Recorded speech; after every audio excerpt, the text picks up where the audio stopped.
மணப்பெண்ணின் பிரத்யேகமான திருமணம் விவாஹா தி சென்னை சில்க்ஸ். ஆச்சி பாதாம் ட்ரிங்க். ஆச்சி பாதாம் ட்ரிங்க் ஒன்னு வாங்கினா ஒன்னு free. Periyar Maniammai Institute of Science and Technology, Tanjavur. Aerospace Engineering with specialization in unmanned aerial vehicle. Nakkeera நேயர்களுக்கு வணக்கம். இன்று நம்முடன் கருத்துக்களை பகிர்ந்து கொள்ள இணைந்திருக்கிறார் திராவிட இயக்க சிந்தனையாளர் வல்லம் பஷீர் அவர்கள். வணக்கம் சார். வணக்கம். அமித்ஷா சென்னை எடப்பாடி பழனிசாமியுடன் செய்தியாளர்கள் சந்திப்பு நடத்தினார். அப்போ அதிமுக பாஜக கூட்டணி 2026 சட்டமன்ற தேர்தலுக்கு அப்படின்லாம் சொன்னார். அதிமுக தலைமையிலான கூட்டணி இப்போ சொன்னது. இப்போ ஒவ்வொருத்தரும் ஒவ்வொரு மாதிரி சொல்கிறாங்க. அது எப்படி பொருள் எடுத்துக்கொள்கிறது? அரசியலில் நீங்களும் கவனிச்சிட்டு இருக்கீங்க. அதிமுக காரங்க சொல்கிறது அதிமுக தலைமையில் தான் கூட்டணி அப்படின்னு, அவங்கெல்லாம் சொல்கிறது அதிமுக பாஜக கூட்டணி ஆட்சி அமையும் அப்படிங்கிறாங்க. இன்னைக்கு பார்த்தீங்கன்னா செய்தியாளர் சந்திப்பில் செல்லூர் ராஜுக்கு சொல்கிறாரு, இதெல்லாம் பொதுச் செயலாளர் தான் கேட்கணும், அவர் சொல்கிற முடிவு தான், இந்த யார் கூட்டணி என்ன ஆட்சி இதெல்லாம் அவர் சொல்லுவார், அவர் ஏற்கனவே சொல்லியிருக்கிறாரு அப்படிங்கிறார். ஆர்வி உதயகுமார் பொறுத்த வரைக்கும் இதில் எந்த குழப்பமும் இல்லை, அதிமுக தலைமையில் தான் கூட்டணி அமையும், அதிமுக தலைமையில் தான் ஆட்சி அமையும், எடப்பாடி பழனிசாமி அவர்கள் தான் முதலமைச்சர், அவர் தலைமையில் தான் ஆட்சி அமையும், இதில் எந்த குழப்பமும் இல்லை அப்படிங்கிறாரு. இதுக்கிடையில் பாஜக முன்னாள் மாநில தலைவர் அவர் 78 தொகுதிகளில் நிற்கணும், பாஜக ஆட்சி அமைக்கணும் அப்படின்லாம் சொல்றாரு. இன்னொரு பாஜகக்காரங்க கருத்து தெரிவிக்கும் போது சில பேர் என்ன சொல்றாங்க, இந்த கூட்டணியை பிரிச்சுடுவார் போல இருக்கு இவரு அப்படிங்கிறாங்க. பாஜக முன்னாள் மாநில தலைவர். இதெல்லாம் எப்படி பாக்குறீங்க? இது ரெண்டும் சுமூகமா போயிட்டு இருக்கா?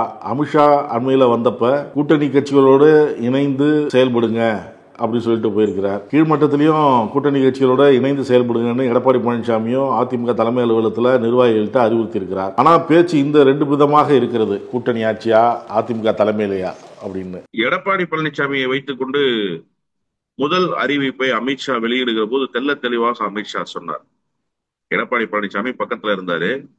எடப்பாடி ஜி அவர் தான் எங்க முதலமைச்சர், அவர் தலைமையிலான அரசு தான் அமையும், பாஜக அதிமுக அரசு அமையும்னு சொன்னார். பாஜக அதிமுக கூட்டணி அப்படின்னு சொன்னா அப்ப கூட்டணி ஆட்சின்னு தானே அர்த்தம். முதல் அறிவிப்பே அப்படியான அறிவிப்பு தானே, அதுதான் சர்ச்சையாச்சு.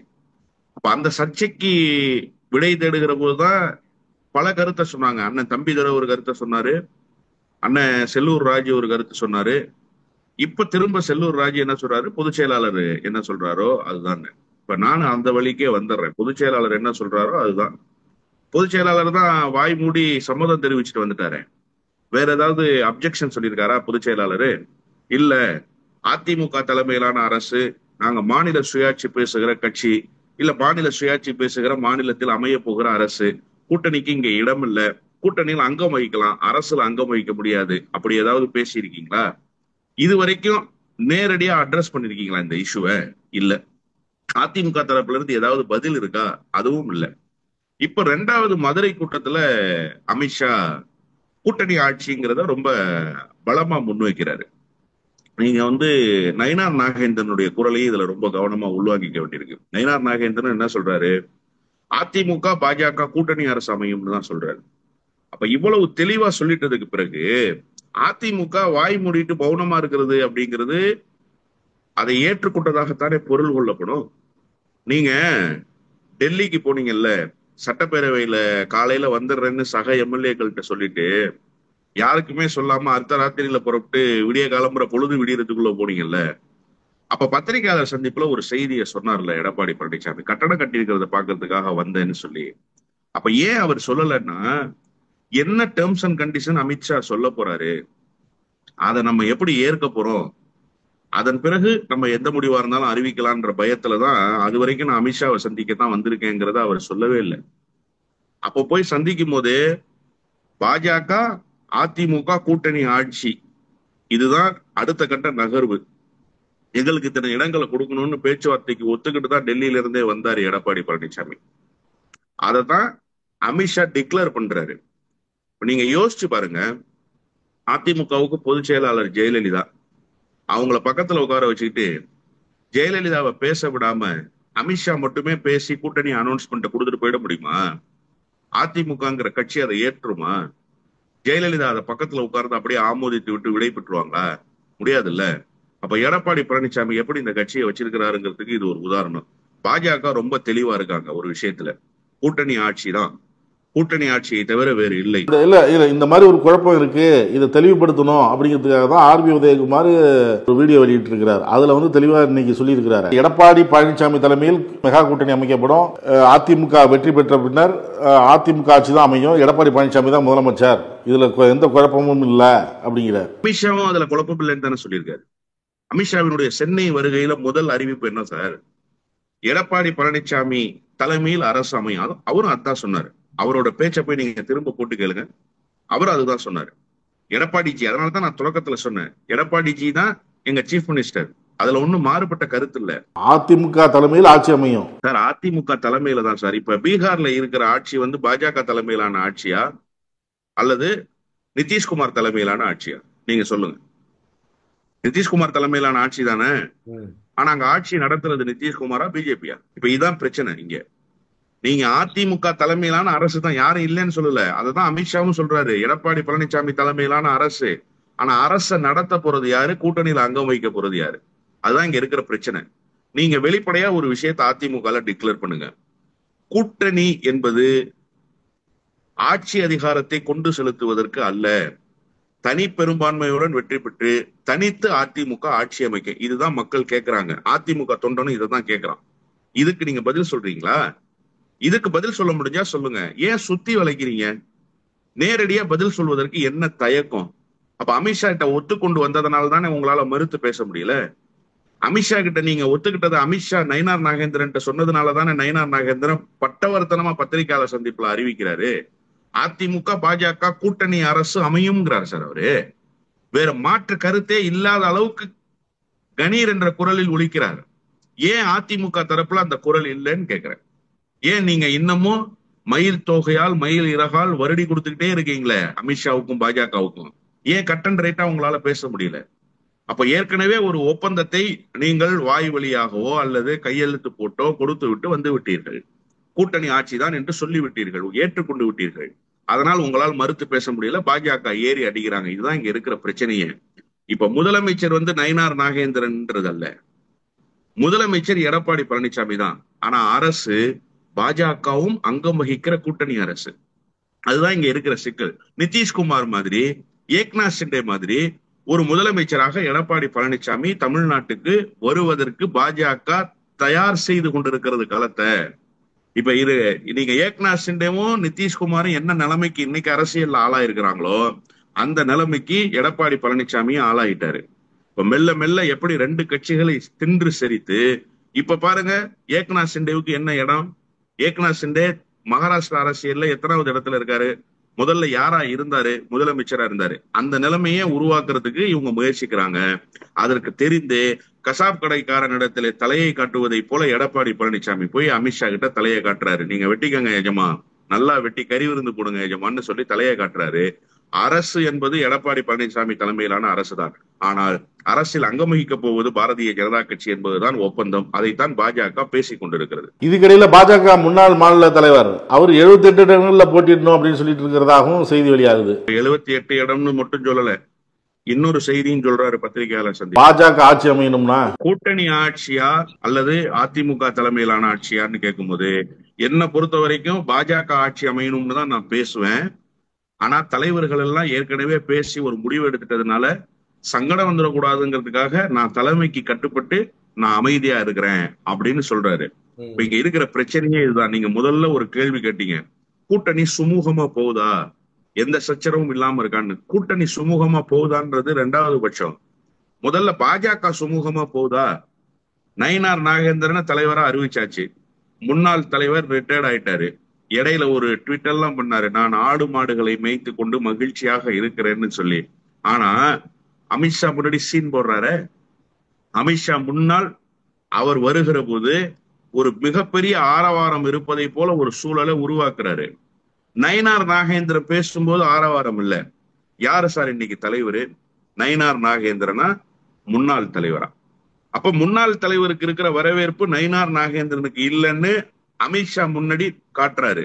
தன்னுடைய செல்வாக்கு என்னன்னு அமித்ஷா கிட்ட சேலஞ்ச் பண்றாரு. அமித்ஷா வரும்போது கூட அவ்வளவு பெரிய ஆரவாரமும் மகிழ்ச்சியும் அந்த அரங்கத்துக்குள்ள எழல, கைத்தட்டல் உற்சாகம் இல்ல. இவர் வருகிற போது இருக்கிறது மாதிரியான ஒரு சீனை செட் பண்றாரு. ஆனா அண்ணன் நயினார் நாகேந்திரன் இப்ப உஷாராயிட்டாரு. இனிமே அடுத்த கூட்டத்துல அவரும் ஆளை செட் பண்ணிடுவாரு. அவர் எளிதா விட்டுற மாட்டார். இப்ப பாத்துட்டாருல சீன் என்ன அப்படின்னு ஃப்ளோர்ல, அடுத்து அவர் ஒரு சீனை செட் பண்ணுவாரு. ஆனா இப்ப இந்த 2 பேருக்குள்ளேயுமே ஒரு இணக்கமான போக்கு இல்ல பாஜகவுக்குள்ள. நீங்க பாஜக தலைவராக நயினார் நாகேந்திரனை நியமிச்சதுக்கு பின்னால 2 விஷயம்தான். ஒண்ணு, தென் மாவட்டத்தை மையப்படுத்தி முக்குளத்தோர் வாக்கு வங்கிய கவர்றது. ஒரு முக்குளத்தோரை போட்டா முக்குளத்தோர் வாக்கு வங்கி கிடைச்சிருமா? என்ன மாதிரியான மனநிலை? நீங்க அந்த சமூகத்துக்கு என்ன செஞ்சிருக்கீங்கன்னு பார்த்து ஓட்டு போடுவானா, அந்த சமூகத்துல ஒருத்தர் நீங்க தலைவராகிட்டீங்கன்னு ஓட்டு போடுவானா? சரி, அதை விட்டுருவோம். பாஜகவோட கணக்கு, அந்த கணக்குக்குள்ள நம்ம போக தேவையில்லை. 2வது, அதிமுகவை கபலீகரம் செய்ய வேண்டும், அதிமுகவை மெல்ல ஊடுருவி உறவாடி கெடுக்க வேண்டும். எப்படி நிதிஷ்குமாரை கெடுத்தார்களோ, அதே போல இந்த மராட்டிய மாநிலத்தில எப்படி ஏக்நாத் சிண்டேவை கெடுத்தார்களோ, அது போல எடப்பாடி பழனிசாமி அதிமுகவையும் கெடுக்கணும். அப்ப அதிமுகவுக்கு இணக்கமா ஒருத்தரை விட்டாதான் மெல்ல உள்ளார ஊடுருவி அவர் அதிமுகவை கைப்பற்றுவாரு, அதிமுகவுக்குள் சலசலப்பை ஏற்படுத்துவாருன்னா நயினார் நாகேந்திரனுக்கு இந்த சான்ஸ் இல்லைன்னா நயினார் நாகேந்திரனுக்கு இந்த வாய்ப்பு கிடையாது. அப்போ நயினார் நாகேந்திரன் பாஜகவையே முழுமையா கைப்பற்ற முடியாத நிலைமையில இருக்காரு இன்னைக்கு. அவருக்கு ஒரு பெரிய செட்பேக் இருக்கு. அவர் மாநில தலைவரா வந்து செயல்பட்டதை போல இப்ப பாஜகவுக்குள்ள அவரால் செயல்பட முடியாத இடர்பாடுகள் இருக்கிறத பாக்குறோம். மெல்ல நகர்றாரு. அவரால் பாஜகவையே முழுமையாக கைப்பற்ற முடியலன்னா அப்ப அதிமுகவை எப்படி ஊடுருவாரு, அதிமுகவுக்குள்ள எப்படி உறவாடி அதிமுகவை வந்து பாஜக பக்கம் திருப்புவாரு? இப்ப இதெல்லாம் ஒரு $1 மில்லியன் கொஸ்டின் இருக்கு. அதனால பாஜகவுக்குள்ளேயே ஒரு இணக்கமான போக்கு இல்லைன்றதான் நம்ம இந்த விவகாரத்துல பாக்குறோம். ஆனா இப்படி பேசிட்டே இருக்கிறது தான் நல்லது. அப்பதான் அதிமுகவுல இருக்கிற கீழ்நிலையில் இருக்கிற தொண்டை பாஜக கூட்டணி வேணாம்ங்கிறதுல உறுதியா இருப்போம். பாஜக கூட்டணி வேணாம்னு பெரும்பாலானவர்கள் சொன்னதுக்கு காரணமே, கடந்த காலத்துல அண்ணன் ஜெயக்குமார் மாதிரி எல்லாம் பேசுனதுக்கு என்னென்ன காரணம்னா, நீங்க வந்து எங்க தலைவர்களாக இருக்கிற ஜெயலலிதா, எங்க தலைவராக இருக்கிற எம்ஜிஆர், இவர்களை ரொம்ப மோசமான முறையில் விமர்சித்து பேசினார், அதனால் இவரோடு கூட்டணி வைக்க முடியாது, இவர்தான் இந்த கூட்டணியினுடைய முறிவுக்கு காரணம்னு டிக்ளேர் பண்ணாங்க. எஸ்பி வேலுமணி கோயம்புத்தூர்ல நேரடியாகவே சொன்னார, சார் இதுதான் காரணம், நபரால் தான் இந்த கூட்டணி அமையாமல் போனதுன்னு சொன்னார். இப்ப கூட்டணி அமைஞ்சிருச்சு, அதற்கு பின்ன காவு கொடுத்துருச்சு பாஜகனே வச்சுக்கோம். அவங்க சொன்ன டேர்ம்ஸ் அண்ட் கண்டிஷனா இல்ல பாஜகவுக்கு தலைவராக இருந்தா ஒருவேளை அதிமுகவினுடைய கூட்டணி ஒரு சுமூகமான சூழலுக்கு ஏற்படாதுன்னு பாஜக தலைமை கணிச்சுதான்றதெல்லாம் அப்புறம். ஆனா ஒரு முடிவுக்கு வந்துருச்சு. முடிவுக்கு வந்த பிறகும் மீண்டும் சர்ச்சையை உருவாக்குகிறார் முன்னாள் தலைவர். முன்னாள் தலைவருடைய பேச்சுக்கள் பாஜக அதிமுக கூட்டணிக்கு ஒரு பிளவை ஏற்படுத்துகிற ஒரு சூழலை உருவாக்குது. இத கண்டிக்கலையே. பாஜக மாநில தலைவராவது சொல்லி இருக்கணும்ல. இதுல வந்து நான் வந்து தமிழிசையை பாராட்டுறேன். ஏன்னா தமிழிசையாவது என்ன பண்ணிடுவாங்கன்னா அது அவரோட சொந்த கருத்துன்றுவாங்க. பாத்திருக்கீங்கல்ல, கடந்த காலத்துல ஒரு தலைவர் பாஜக தலைவர் பேரை சொல்லி அவர் இப்படி சொல்லியிருக்காரமான்னு கேட்டா பத்திரிகையாளர் என்ன சொல்லுவாங்க, அது அவருடைய சொந்த கருத்து, பாஜகவுடைய கருத்து இல்லம்பாங்க. ஆனா நயினார் நாகேந்திரன் வாய் மூடிட்டே இருக்காரு. இவர் முன்னாள் தலைவர் பேசிய கருத்து அவருடைய கருத்து, எங்களுக்கு அதில் எந்த விதமான உடன்பாடும் இல்லை, அந்த கருத்துக்கு பாஜக பொறுப்பேற்காதுன்னு சொல்லணும்ல. அது கூட சொல்ல முடியாத நிலைமையில இருக்கிறாருன்னா அப்ப பாஜக என்ன நிலைமையில இருக்குங்கிறத நான் புரிஞ்சுக்கிறேன். எனவே இப்படி முன்னாள் தலைவர் பேசிக் கொண்டிருப்பதுதான் இந்த கூட்டணியை இன்னும் பலப்படுத்தும், அந்த கூட்டணியை வெற்றியை நோக்கி அழைத்து செல்லும். எனவே அவர் அப்படி பேசிக் கொண்டிருப்பதுதான் நல்லது. ஏற்கனவே பாமக குறித்து நம்ம பேசியிருந்தோம். செய்தியாளர் சந்திப்பு நடத்தினாரு முதல்ல பாமக நிறுவனர் ராமதாஸ். தொடர்ந்து அதுக்கப்புறம் செய்தியாளர் சந்திப்பு நடத்தும் போது அன்புமணி பேரை கேட்டாவே நினைச்சாவே பிபிலாம் அதிகமாகுது அப்படின்லாம் சொல்றாரு. முதல்ல இந்த தேர்தல் வரைக்கும் தான், அதுக்கப்புறம் அவர் வந்து பதவி இருந்துக்கிட்டோம், அதுக்கப்புறம் அன்புமணி நடத்திக்கிட்டோம் அப்படின்லாம் சொல்லிட்டு இருந்தார். இப்போ நான் மூச்சு இருக்கிற வரை நான் தான் தலைவர், நான் தான் நிறுவனர், நான் சொல்றது தான் அப்படிங்கிறார். அந்த நிலைப்பாட்டிலிருந்து இந்த நிலைப்பாட்டுக்கு இப்போ மாறிட்டார். இது எப்படி பார்க்குறீங்க? நக்கீரனில் பாட்டாளி மக்கள் கட்சி விவகாரம் குறித்து நான் பேசிய காணொலியை பார்த்துவிட்டு பாமகவினுடைய இன்றைய தலைவர் மரியாதைக்குரிய ராமதாஸ் என்னை 10 நாட்களுக்கு முன்பு அழைத்தார். அப்படியா? அவர் என்ன ஒரே ஒரு வார்த்தை சொன்னார் என்கிட்ட. அவர் சொன்ன செய்தியெல்லாம் நிறைய செய்திகள் இருக்கு, நான் அதையெல்லாம் வெளிப்படையா பேச விரும்பல. ஒரே ஒரு செய்தியை மட்டும் சொன்னார். நான் 6 மாத காலம் அவகாசம் கொடுத்தேன், அன்புமணி திருந்துவதாக இல்லை. அவர் என்கிட்ட சொன்ன வார்த்தை இது. அப்போ 6 மாசம் அவகாசம் கொடுத்து திருந்துவதாக இல்லை என்று தெரிந்ததற்கு பிறகுதான் நான் இந்த முடிவுக்கு தள்ளப்பட்டேன்றாரு. ஒவ்வொரு முறையும் அன்புமணியை அவர் எக்ஸ்போஸ் பண்ணும்போது அன்புமணிக்கு ஒரு வாய்ப்பை ஒரு ஓரத்தில் வைக்கிறார். பத்திரிகையாளர்கள் கேட்கிறாங்க, நீங்க வந்து அன்புமணியை கட்சியை விட்டு நீக்கிடுவீங்களா அப்படின்னு கேட்கிறாங்க. அந்த தவிர நான் செய்ய மாட்டேன்னு சொல்றேன். அன்புமணி இவ்வளவும் செய்திருக்கிறார். தன்னுடைய மனைவி அன்புமணியினுடைய தாயாரை பாட்டிலை எடுத்து அடிச்சு மண்டைய புழக்க பார்த்தாருன்னு இதே ராமதாஸ் சொல்றாரு. என்னை வீட்டுல கதவை சாத்தி கொண்டு உள்ளால் பேரம்பேத்திகளோடு விளையாடி கொண்டிருப்பதுதான் அவருக்கு இப்போது இருக்கிற பணி, அவர் வெளியில் வரக்கூடாதுன்னு சொன்னாருன்னு சொல்றாரு. அதிமுக கூட்டணிக்கு அல்லது திமுக கூட்டணிக்கு போக வேண்டும் என்று தன்னுடைய கருத்தை வெளிப்படுத்தியதாக 2 கட்சி பேரையும் சொல்லாம சொல்லி ஒரு பலமான கூட்டணின்னு நான் சொன்னேன், ஆனா பாஜக கூட்டணியில இவர் பிக்ஸ் ஆயிட்டு வந்தாருன்னு இவ்வளவு குற்றச்சாட்டுகளை வரிசையா அடுக்கிறார்ல சார். நான் கேட்கிறேன், இந்த குற்றச்சாட்டுகளை அடுக்குகிற ராமதாஸ் ஒருவேளை வேறு ஒருவராக இருந்திருந்தால் இந்த அணுகுமுறையை கையில் எடுப்பாரா? வேறு ஒருவராக அன்புமணி இல்லாமல் இருந்திருந்தால் அன்புமணி போல நான் இன்றைக்கு கூட்டங்களை நடத்துகிறேன், மாவட்ட நிர்வாகிகளை சந்திக்கிறேன், மாவட்ட பொதுக்குழு, மாவட்ட சுற்றுப்பயணங்கள் போகிறேன்னு அறிவிக்க முடியுமா? ஆண்டி ஸ்பாட்ல தூக்கி கட்சியை விட்டு வீசிடுவாங்கல்ல. ஆனா KM ஷரீப் அப்படித்தானே வீசினாங்க. கடந்த காலத்துல தலித் எழில்மலையை என்ன செஞ்சாங்க, பொன்னுசாமியை என்ன செஞ்சாங்க, பூத்தா இளங்கோவனை என்ன செஞ்சாங்க, இவ்வளவு ஏங்க அண்ணன் வேல்முருகனை என்ன செஞ்சாங்க, இந்த காட்சியெல்லாம் நம்ம பார்த்தோம். அப்போ ஒவ்வொரு முறையும் அன்புமணிக்கு ஒரு வாய்ப்பை ஏதோ ஒரு மூலையில் உருவாக்கிக்கிட்டே இருக்காரு. ஆனா அன்புமணி எந்த விதமான அனுசரணையான போக்கையும் கையில் எடுக்கிறதே இல்லை. அவர் நீங்க என்ன எனக்கு வாய்ப்பு கொடுக்கறது, நான் என்ன அந்த வாய்ப்பை பயன்படுத்துறது, நான் தான் கட்சி.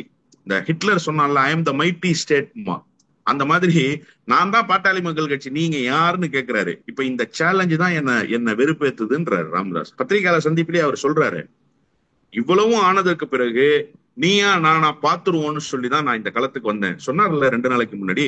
நீயா நானா ஒரு கை பாத்துருவோம்னு. அப்போ ஒவ்வொரு முறையும் நான் வாய்ப்பு தர்றேன், அந்த வாய்ப்பை நீ யூட்டிலைஸ் பண்ண மாட்டேன். ஆனா மேலும் மேலும் என்ன நீ சேலஞ்ச் பண்ணி பாக்குறேன்னா, உனக்கு இவ்வளவு இருந்ததுன்னா இந்த கட்சியை உருவாக்கி உன்னையும் ஆளாக்கி உன்னை பெற்று வளர்த்த உன்னை மருத்துவராக்கிய எனக்கு எவ்வளவு இருக்கும்னு ராமதாஸ் கேட்கிறாரு.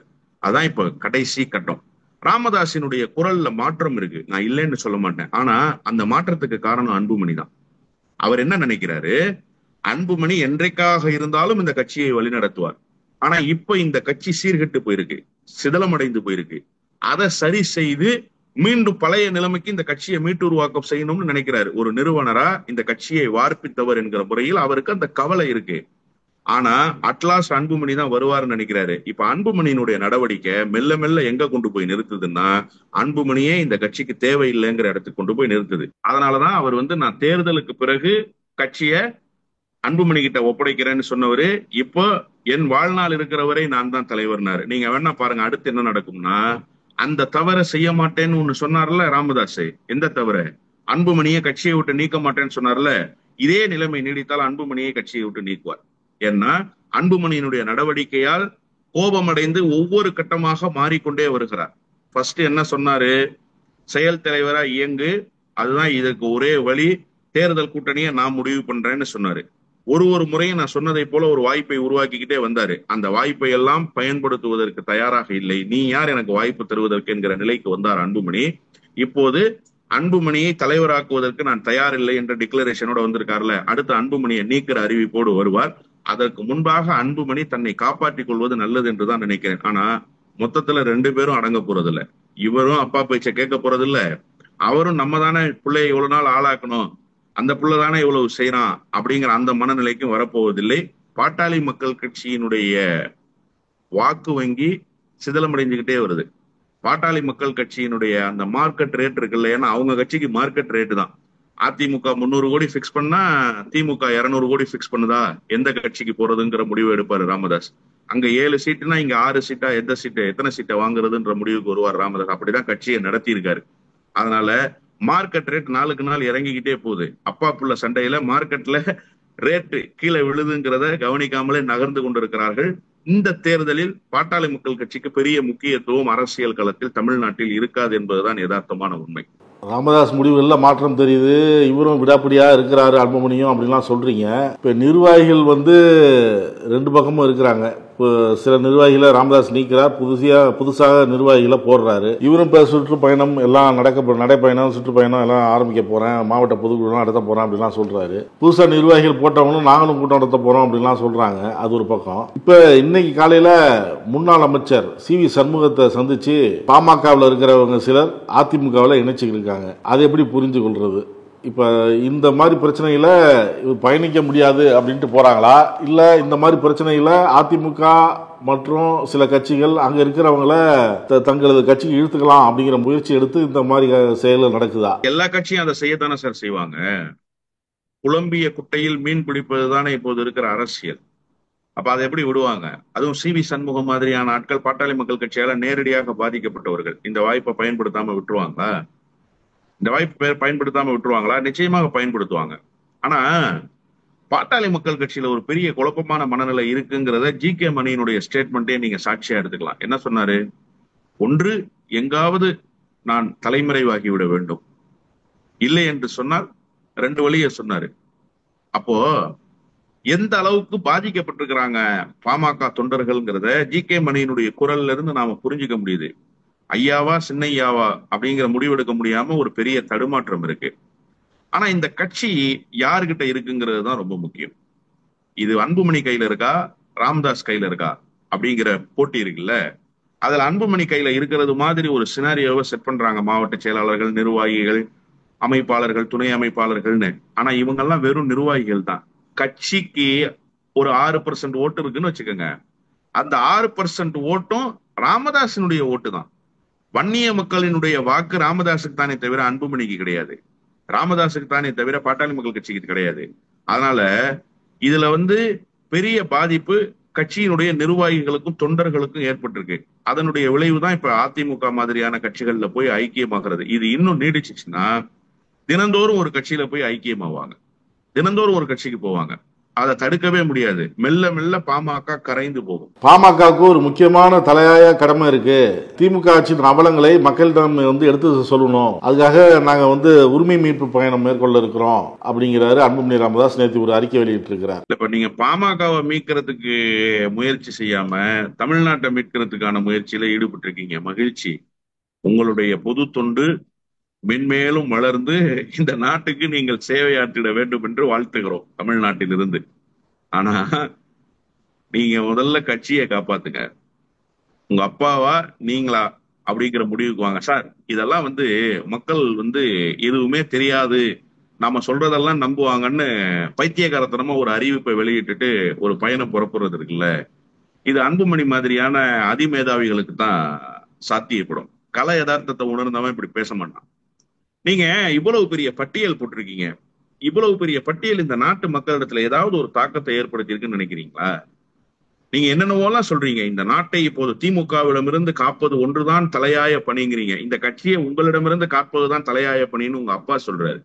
உன் பிரச்சனையே வீதிக்கு வந்துருச்சு. அதை சரி செய்யவே உன்னால முடியல. யாராவது இப்ப எங்க தாய் தந்தையரை பட்டினி போட்டுட்டு எங்க அம்மாவை பாட்டில் எடுத்து அடிக்க பார்த்துட்டு வெளியில ரோட்ல மக்களிடத்துல உங்களை காப்பாற்றுவதற்குத்தான் நான் வந்திருக்கிறேன்னு சொன்னா காலில் கிடக்கிறத கழட்டிக்கிட்டு ரோட்ல இருக்கிற மக்கள் அடிக்க மாட்டாங்களா? போய் பெத்த ஆத்தாவையும் அப்பனையும் முதல்ல காப்பாத்துறா சோத்த போட்டு, அவங்களையே காப்பாத்த வக்குல்ல எங்களை காப்பாத்த வந்துட்டான்னு கேட்பாங்களா? கேட்க மாட்டாங்களா? இப்ப அன்புமணியினுடைய பயணத்துல அப்படிதான் கேட்க போறாங்க. நீ பாட்டில் எடுத்து பெத்த தாயவே அடிக்க பார்த்தேன்னு உங்க அப்பா சொல்றாரு. என்னையே மதிக்க மாட்டேன்றான், நான் எது சொன்னாலும் கேட்க மாட்டேன்றான்னு உங்க அப்பா சொல்றாரு. ஆனா நீ என்ன சொல்ற?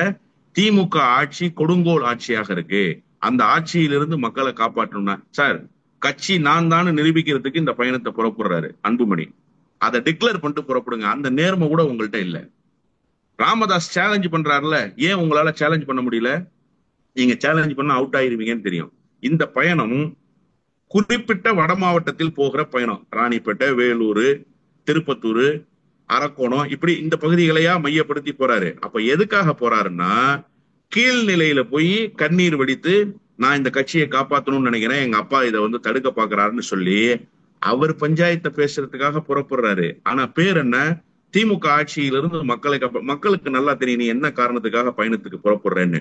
நீ யாருக்காக இந்த பயணத்தை போறன்றது நல்லா தெரியும். ஆனா நீங்க இந்த ஏட்டு சுரக்காய் கறிக்கு உதவாதுன்றது மாதிரி அறிக்கையெல்லாம் கொடுத்துட்டு பெரிய கடிதத்தை எழுதி போட்டு இன்னென்ன காரணங்களுக்காக போறேன்றீங்களே, இதெல்லாம் மக்கள் பார்த்து சிரிக்கிறாங்க.